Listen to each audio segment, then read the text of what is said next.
আমরা সংসারে বাবা মায়ার দাস হয়ে রইলাম। সংসারে এসে স্ত্রী আমার, পুত্র আমার, সংসার আমার, কিন্তু একটাবারও ভেবে দেখলাম না এই সংসারে সবই যদি আমার তাহলে আমি কার? কখনো চিন্তা করেছো মা? সংসারে সবাই তো আমার, সবাইকে আমি আমার করলাম, কিন্তু আমি কার হলাম? এই প্রশ্নটা জেগেছিল সরব গোস্বামীর এক গোস্বামী, যার নাম ছিল মা সনাতন গোস্বামী। যে সনাতন গোস্বামী একজন মুসলমান শাসনতান্ত্রিক সমাজ ব্যবস্থায় বসে, একজন মুসলমানের দরবারে বসে যার প্রধানমন্ত্রীর পদকে আলো করে বসেছিলেন আমার সনাতন গোস্বামী, আর তার অর্থমন্ত্রীর পদ আলো করেছিলেন তারই ভাই রূপ গোস্বামী। তাহলে যেখানে মুসলমান সমাজে স্পষ্টভাবে উল্লেখ করা আছে যে একজন বেনামাজির হাতে কখনো বাবা রাজ্যের শাসনভার দেওয়া যাবে না, যে নামাজ পড়ে না তার হাতে শাসন দেওয়া যাবে না, তাহলে সনাতন গোস্বামী রূপ গোস্বামী হিন্দু ঘরের সন্তান হয়ে কতটা যোগ্যতা থাকলে তবে একজন মুসলমানের সমাজে তারা শাসন করতে পারে। সেই সনাতন গোস্বামী একদিন মনে যখন প্রশ্ন জাগলো যে এই সংসারে সবকিছুই তো আমার, তাহলে আমি কার? আর এই প্রশ্নটা যখন মনের ভেতরে জাগলো না মা, ঘরে নিজের সর্বস্বকে পরিত্যাগ করে দিয়ে ঘর থেকে একটি কম্বলকে আশ্রয় করে সনাতন গোস্বামী ঘরের বাহির হয়ে গেল প্রশ্নের উত্তর জানবার আশায়। পথে ঘুরতে ঘুরতে জানতে পারলে যে গৌরহরি আমার কাশী ধামে বিরাজমান। তখন আমার গৌরহরি কাশী ধামে বিরাজ করছে, তা নিজের প্রশ্নের উত্তর পাবে বলে সনাতন গোস্বামী আজকে ছুটতে ছুটতে গৌরহরির কাছে এসে দাঁড়ায়। গৌরহরির চরণ দুটোকে আশ্রয় করে বলছে, প্রভু একবার আমার দিকে চেয়ে দেখো, এই সংসারে আমার বলতে যা কিছু আছে আমি সর্বস্ব পরিত্যাগ করে তোমার কাছে এসেছি। বলো না দয়া বাবা, আমি কে? আমি কে? কে আমার? কেন মরে জানি তো প্রত্যয়, ইহা না জানিলে জীবের কই ছবিত হয়। গৌরহরি বলছে, সনাতন কি বললে সনাতন? সর্বস্ব মায়া ত্যাগ করে আমার কাছে এসেছিল? না না না সনাতন, তুমি যে এখনো তোমার সর্বমায়াকে ত্যাগ করতে পারো না। গৌরহরি তুমি কি বলছো? সনাতন, সর্বমায়া ত্যাগ করে যদি তুমি আমার কাছে এসে থাকো তবে কম্বলটাকে কেন এখনো নিজের বলে বুকের মধ্যে আঁকড়ে রেখেছ? যদি সর্বমায়া ত্যাগ করো তবে কম্বলটাকে কেন নিজের বলে আঁকড়ে রেখেছ? ভেবে দেখেছ মা, সংসারে একটা কম্বলকে আশ্রয় করবার জন্য আমার গৌরহরি বলছে, সনাতন তুমি সর্বমায়া ত্যাগ করতে পারো না। তাহলে এই সংসার মাঝে আমরা কত কিছুকে আশ্রয় করে বসে আছি মা, তাহলে আমরা কেমন করে পাবো গৌর গোবিন্দ চরণ? কেমন করে পৌঁছবো তার কাছে? কেমন করে আসবে তার চরণে ভক্তি?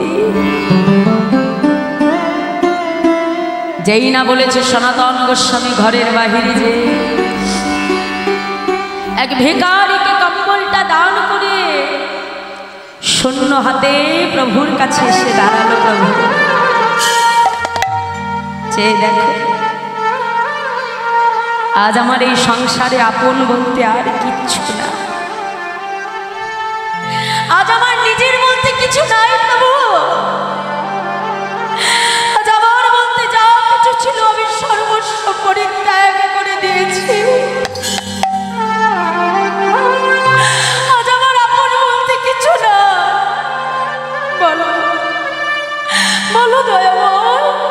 আমি কে, কি আমার পরিচয়, আমি কোথা থেকে এসেছি আর কোথায় যাব? গৌরহরি বলছে, সনাতন, এই যে প্রশ্নটা তুমি করেছো সনাতন, এ শুধু তোমার একার ক্ষেত্রে নয়, জগতে যত পশু পাখি গুল্ম লতা মানুষ যা কিছু দেখতে পাচ্ছ, মনে রেখো সনাতন, এই জগতে সবার আমাদের একটাই পরিচয়। সেটা কি জানো সনাতন? শুনে রাখো।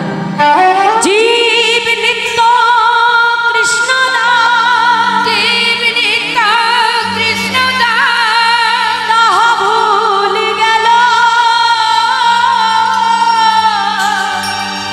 ওই মায়া পিশাচী জীবে গলেতে বাঁধিলা, গলেতে বাঁধিলা।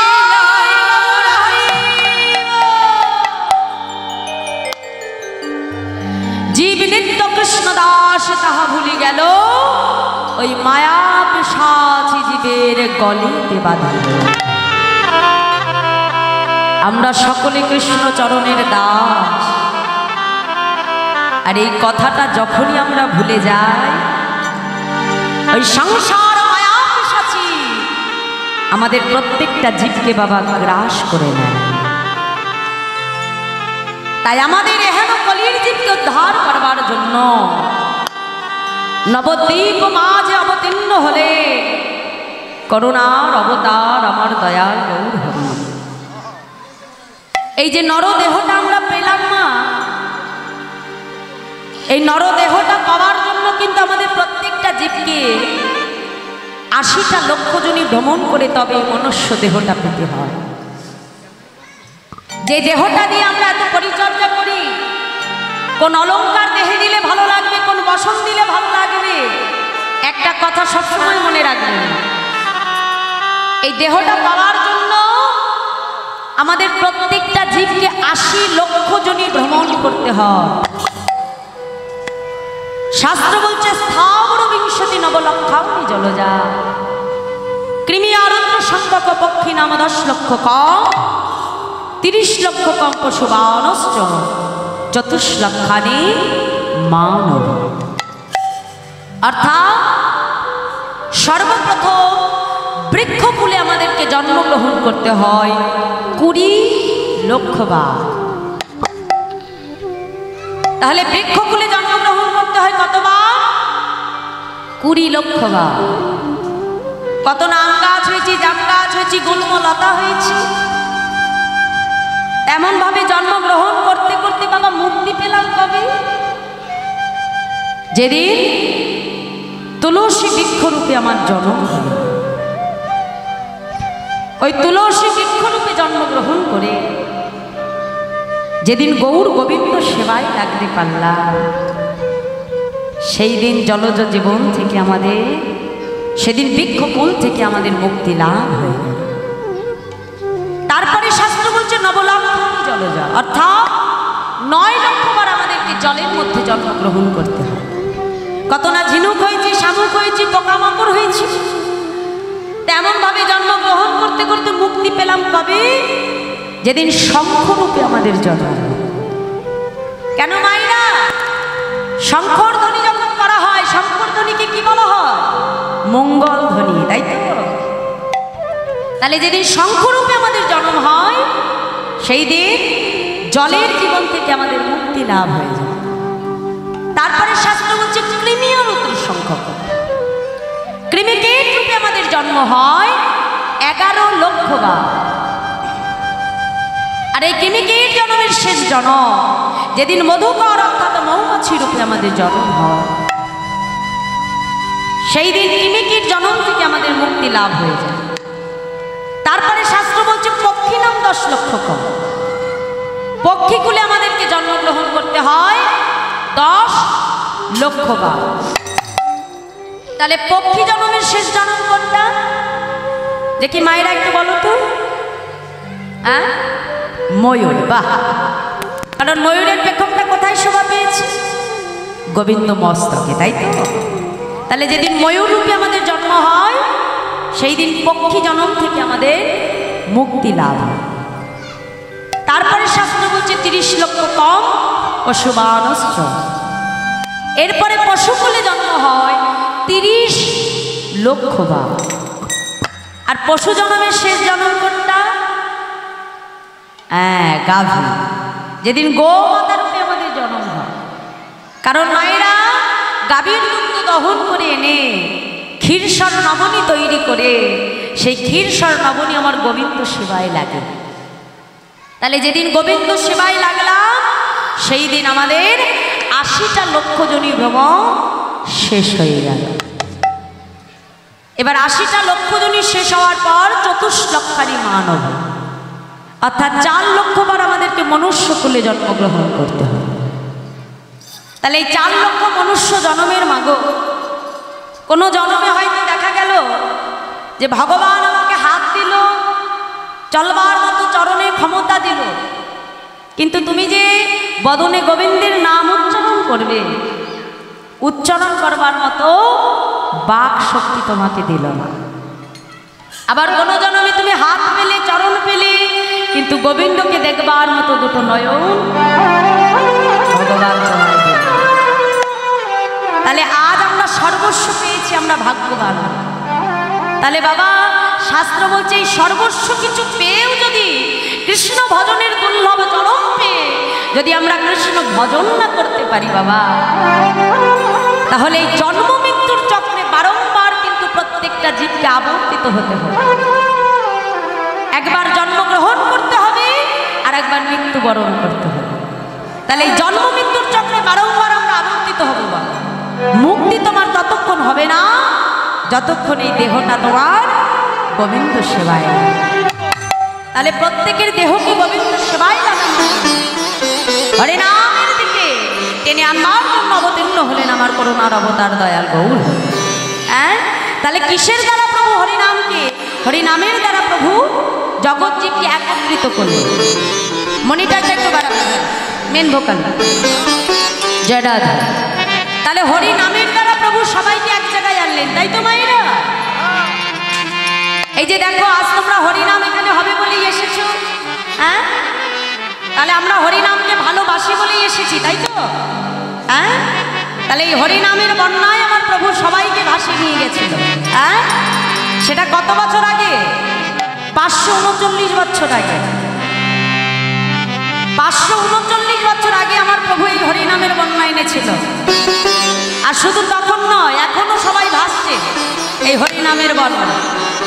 আর এই হরিনাম প্রভু দিয়েছিলেন কেমন ভাবে? জীবের হাতে ধরে, পায়ে ধরে। কেমন ভাবে? মহাজন বলছে দেখো দেখো, খুব সুন্দর একটা কথা। এই হরিনামের বন্যায় আমরা কেমন ভাবে ভাসছি, কি বলছি? প্রেমানন্দে মেতে হরি বলো, হরি নামের বন্যা যে এলো, প্রেমানন্দে মেতে হরি বলো,